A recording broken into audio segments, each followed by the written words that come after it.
फौरन पीछे देखता है। जो अभी हुआ उसे देखकर हैरान हो जाता है।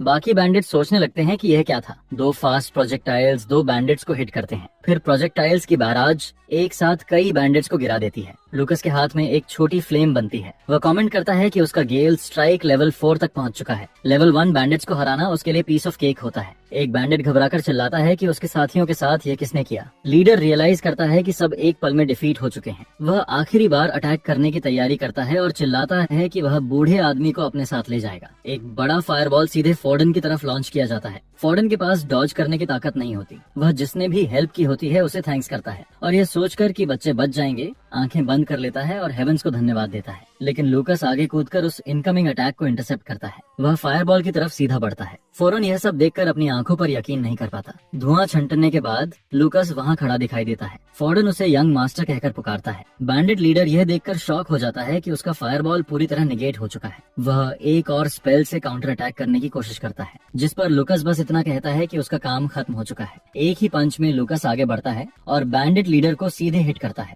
इम्पैक्ट में वह आदमी तुरंत डिफीट हो जाता है और लूकस घोड़े पर जा गिरता है। फौरन उसे जाते हुए देखता है और पूछता है कि उसने ये कैसे किया। मुस्कुराते हुए लूकस कहता है कि शायद उसे मार्शल आर्ट्स का थोड़ा टैलेंट है। बूढ़ा आदमी बस यंग मास्टर को पुकार पाता है। तभी अचानक उनके पीछे जमीन से एक डार्क मास उगने लगता है। क्रीचर पूरी तरह बाहर आता है और उसका स्केलेटल फेस रिवील होता है। मॉन्स्टर लूकस रायन और जेरेमी रायन को मरने का ऑर्डर देता है। लूकस सामने खड़ी चीज को देखता है और डिसाइड करता है कि उसे इस मॉन्स्टर को जल्दी डिफीट करना होगा। जेरेमी हवा में उछलकर क्रीचर की तरफ जाता है और उसके सिर पर जोरदार ब्लो मारता है। लूकस उसके एक्शन को देखता है। कहीं और एक आदमी जमीन पर पंच मारता है। एनर्जी उसकी फिस्ट से जमीन में दौड़ती है। चेन्स धरती से निकलकर एक आदमी को जकड़ लेती हैं। वापस लड़ाई में लूकस सोचता है कि यह किस तरह की चीज है। क्रीचर की आंख में एक सिंबल दिखाई देता है। वह सोचता है कि शायद यही डेड को कंट्रोल कर रहा है। मॉन्स्टर अपना विशाल मुंह खोलता है। जेरेमी कहता है कि अगर नॉर्मल अटैक्स काम नहीं कर रहे तो वह दूसरा तरीका अपनाएगा। वह दोनों हाथों से मॉन्स्टर पर अटैक करता है। लूकस भी क्रिएचर पर अटैक करने के लिए तैयार हो जाता है। वह अपनी हथेली आगे बढ़ाता है। वह मॉन्स्टर की आंख में बने सिंबल पर सीधा अटैक करता है। एनर्जी की एक बीम जंगल में क्रीचर को चीरती हुई निकल जाती है। मॉन्स्टर पूरी तरह डिसइंटीग्रेट हो जाता है। लूकस वहीं खड़ा रहता है जब क्रीचर की सिलुएट गायब हो जाती है। वह थककर जमीन पर गिर जाता है और जूलिया उसे पुकारती है। मुड़कर वह उसे अपनी तरफ दौड़ते हुए देखता है। जूलिया उसे हग करती है और पूछती है कि क्या उसने सारे विलन्स को हरा दिया। जेरेमी यह सीन देखते हुए सोच में पड़ जाता है कि अभी क्या हुआ। तभी लूकस एक आवाज सुनता है और साइड में देखता है। जंगल में एक घोड़ा दिखाई देता है। उस पर कोई सवार होता है और माया रास्ता उस घोड़े से बंधी होती है। एक केव में कई आदमी कैद होते हैं। कल्ट होस्टेस पूछती है कि नंबर 44 को किसने एलिमिनेट किया। फिर वह कहती है कि उसकी खुद की पावर रिस्टोर करना सबसे बड़ी प्रायोरिटी है। जंगल में वापस जूलिया कंफर्म करती है कि लड़की का नाम माया रास्ता है। लूकस कमेंट करता है कि उसने रास्ता नाम कहीं पहले सुना है। माया के पास बैठी जूलिया भी कहती है कि उसे भी ऐसा ही फील हो रहा है।